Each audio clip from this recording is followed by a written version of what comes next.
Good morning and welcome to Rose Red Homestead. And today we're going to continue with our week of focusing on food storage with some ingredients and things to store that we may not always think of. Years and years ago, as a very young bride, I was 19 when I married my first husband.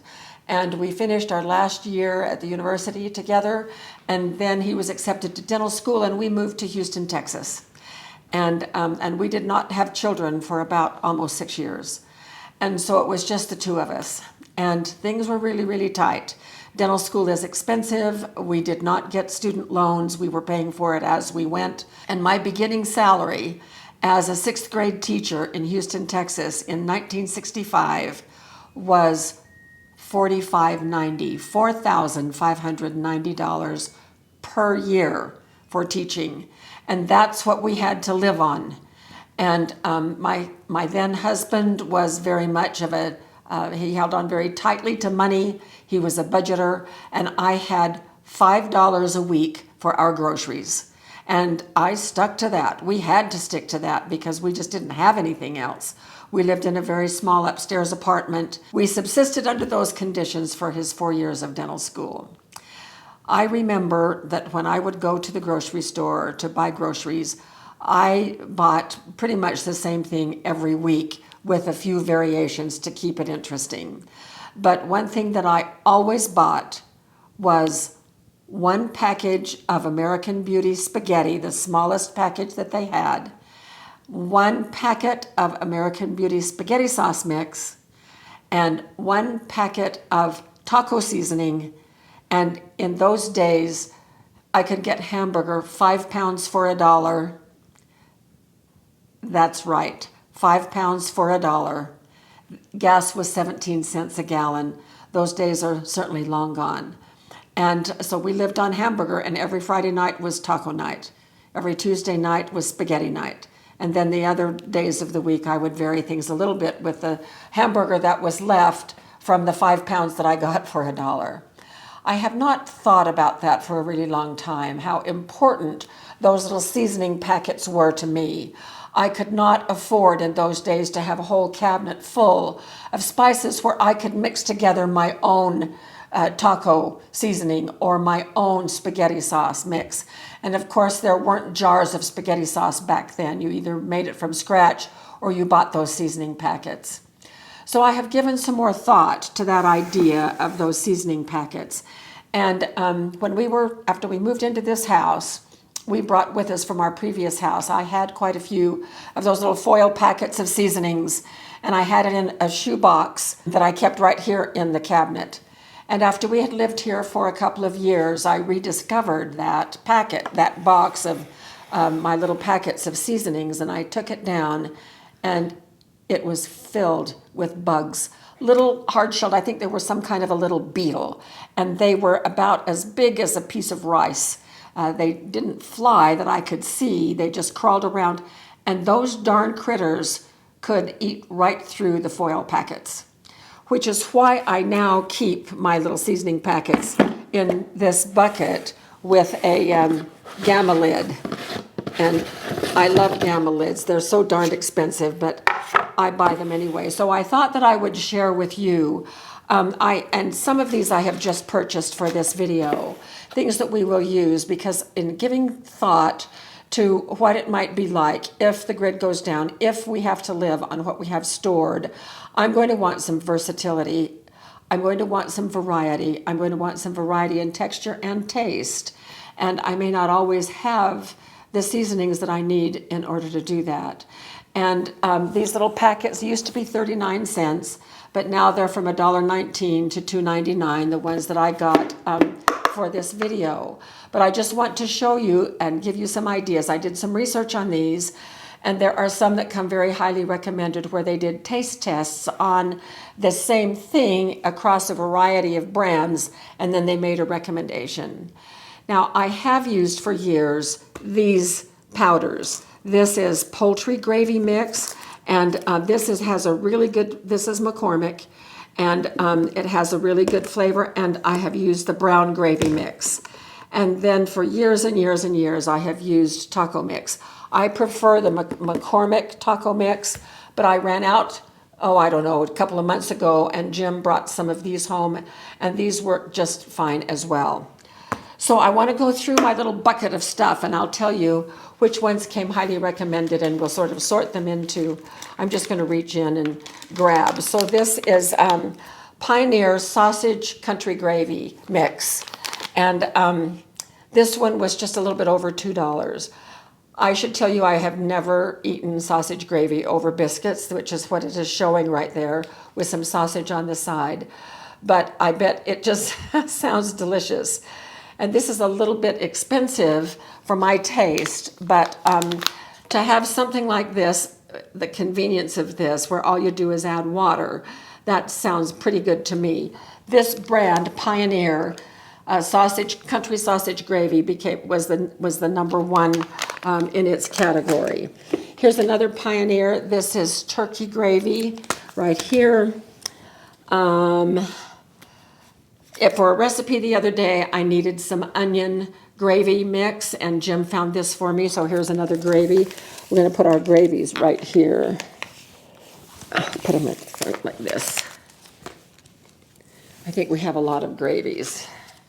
Oh, here's another one, ranch seasoning. Now, this wasn't available way back in the 60s when I had a lot of these, but this ranch seasoning is wonderful for so many things. And so there's just a regular seasoning. This is Alfredo sauce mix. You can buy Alfredo sauce in the jar. You just add water. Water and butter, it looks like. No, milk. So you add milk and butter, and of course you can use powdered milk for this as well. So this would work too. So this is a sauce. Oh, and this is another one, chili. When I make chili, I usually add the spices individually because I have a combination that I like. But how easy would this be just to dump this in and not have to worry about putting together a lot of different seasonings? I'm just going to put this in a seasoning stack right here. And this one came very highly recommended. This is McCormick's mushroom gravy. I've never had mushroom gravy, but does that sound yummy or what? And then we have, beef stroganoff. This is another one that I make from scratch. And now that we have a freeze dryer, I freeze dry sour cream. And so it makes it very, very easy to make my own sauce from scratch because we have the powdered sour cream. But more and more, these mixes, you can get one pot meal mixes type things where there was pot roast that you could just add. In fact, I think I got a pot roast. I don't know, I'll have to see. But I got an education as we went to the aisle where these were located, and I started to look. Oh my goodness, have they changed over the years? So much more variety, such creativity. And so this is a full meal right here. Hollandaise sauce. This is the full meal, or the sauce for the meal. This is hollandaise sauce. Oh, and this was the top rated in this category. This is Knorr hollandaise sauce mix. What do you add for this? Looks like milk, margarine, or butter. Okay. Then a spaghetti sauce mix. My favorite back in those days was American Beauty. I don't even see American Beauty. I think it's not even on the market anymore. And I was brand specific. I always wanted the American Beauty spaghetti sauce, and I used it for years and years. There was just something about it that had such a nice flavor to it. American Beauty spaghetti is still functioning. Oh, is it? Yeah. Oh, Jim just said that he has seen American Beauty spaghetti, packages of spaghetti. Yeah, and I think there are other pastas also with American Beauty. Maybe so. Yeah. Okay, I don't do the shopping anymore, but if I could find that American Beauty spaghetti sauce mix, and if it's the same as it was 50 years ago, I would buy a bunch of it because it was so good. This is not the top recommended. The top recommended was McCormick thick and spicy spaghetti sauce mix, but our little store didn't have it. So there's that. And here's peppered gravy. It's another thing I've never had. But here's our gravy right here. Go over biscuits or bread. This was top-rated Knorr creamy pesto sauce mix. And you mix this up and put it over pasta. So that's really a good one too. And then this was highly rated. This is enchilada sauce mix right here. And I have never used an enchilada sauce mix because I make my own enchilada sauce. And or I buy it in a can. I really like Old El Paso enchilada sauce in a can. And that's what we have in our storage for enchiladas. And then this is what I was talking about. They have these meal type things in this very same part of the aisle. And this is just Food Club, but it is a roasting bag and seasoning mix for pot roast. And so normally I would never buy anything like this because I can do this myself. I have these little cooking bags in bulk down in one of the drawers here. But I can see this was just barely over $3. And so you just provide the meat and whatever else you want, put it in the bag, add the seasoning, cook it, and then you've got a meal. So just an idea for us to help make things more interesting if the time should come, if things go far enough south and we are scrambling for putting meals together. A collection of these sauce packets might be a really, really good idea. And since I have not used these for so many years, really hardly ever at all, I would love your input. In terms of these seasoning type packets, what do you use? And what do you especially like? And what do you do with them? And let's get a lot of comments on that. Share your knowledge and your expertise in how you use these for convenience and good flavor and to whip up a meal in a big hurry. And I think that would be so helpful to many of us, including it will be helpful to me as well. So that is it for this idea.